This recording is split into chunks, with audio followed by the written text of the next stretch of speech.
I've always thought about the idea of writing a book or putting it down in words. And yeah, the idea was actually sort of first materialized in March 2020, which coincided with us being locked down. Part of the motivation was inspired by Paul, who sort of said to me, look, have you thought about how you're going to get through this kind of period of lockdown? Obviously, focusing on my recovery, thinking, well, it's a time which is going to be tough for everybody, but particularly somebody like yourself who might be early. He asked if I'd ever thought about writing a book, and I said I had, and there seemed like no better opportunity with very little else to do. So I had two ambitions during that lockdown. One was to get a bit fitter and lose a bit of weight, and the other was to write a book. Managed both, I think.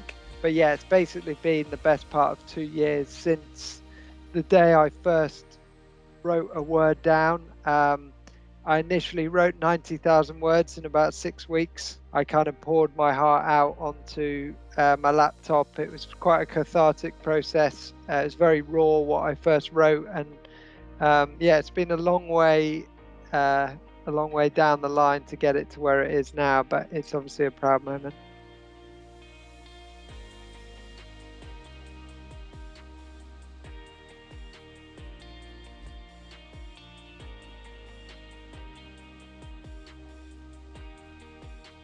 Yeah, I did have to dig really deep, and at times it was really tough and stirred a lot of emotion. But as I said in my previous comment, it was also cathartic, and actually really helped. And it was good to kind of air things that I hadn't done previously.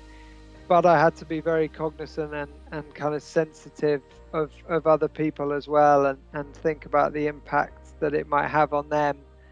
Because whilst people knew a lot and knew my story, they didn't know all the finer details. So yeah, it was tough, but at the same time, I think a positive experience.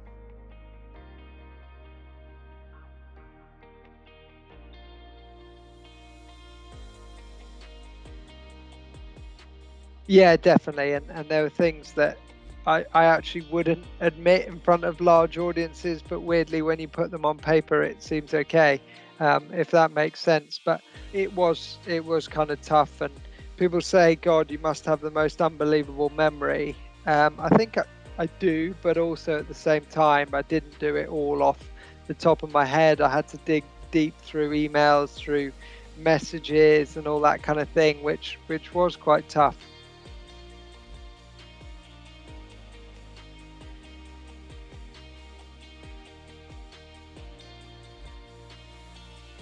Yeah, Will's actually a close friend.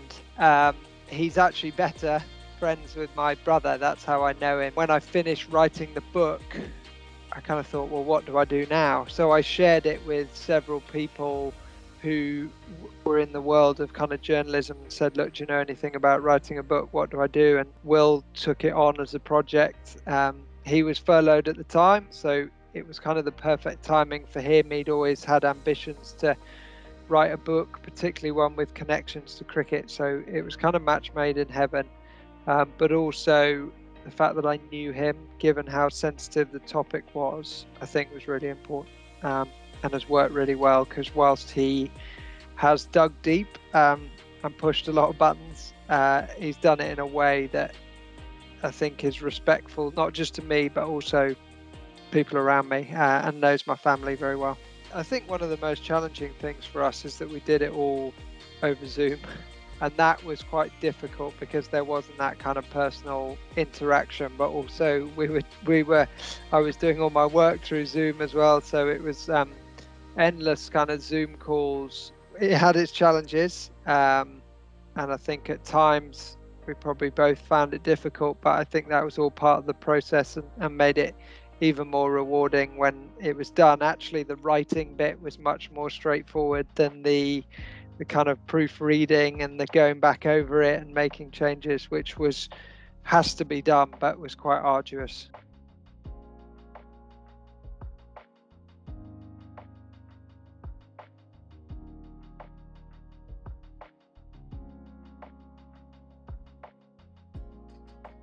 it's incredible. I never really thought it would happen. It's very humbling. It means a huge amount.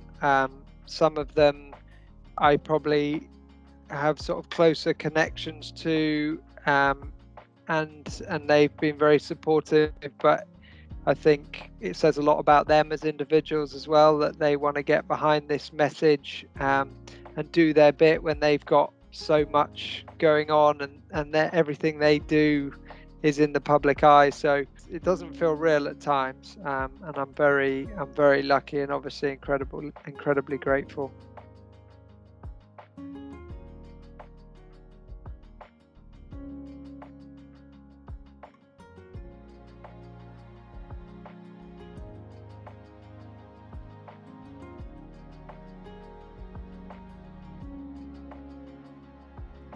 Yeah, I mean, I think in terms of the talking elements, I've definitely got a face for radio, so that's been okay. And telling my story is obviously what I'm used to. At times, it's quite difficult because it's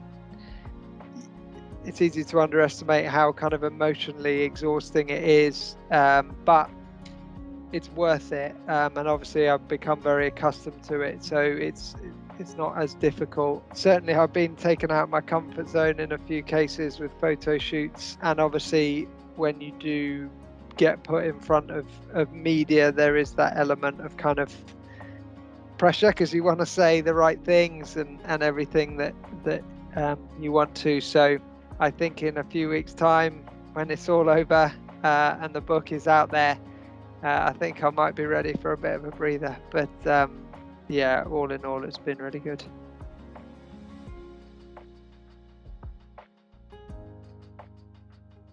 It's been really interesting from a media point of view, because it's the timing of the book, I think, is really good because it's very relevant. It's obviously a hot topic, with the Gambling Act review going on, and everything else, and kind of the more and more people talking about it, the issue being very prominent.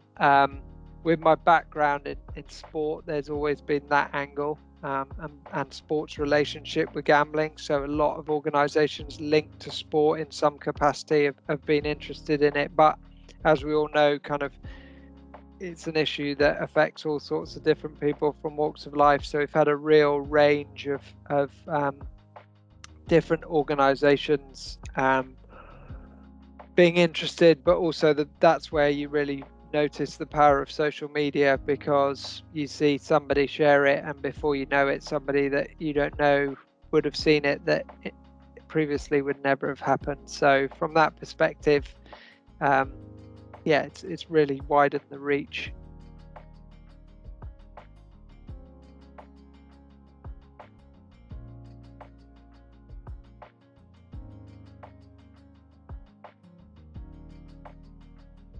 Yeah, I think so. Obviously, the book signing is not a book that I ever wanted to be signing, but if that makes sense. But yeah, so that's in Oxford, where obviously I live. So that'll be a big moment, and I think it's quite. Yeah, it doesn't really feel real. I kind of feel like a bit of a fraud. Why am I doing this? But yeah, it's an amazing opportunity to raise awareness, and that was one of the big motivating factors for me, really, was to kind of make this accessible, my story accessible to everybody. So yeah, really grateful to those kind of organizations and events for buying into my story and the message.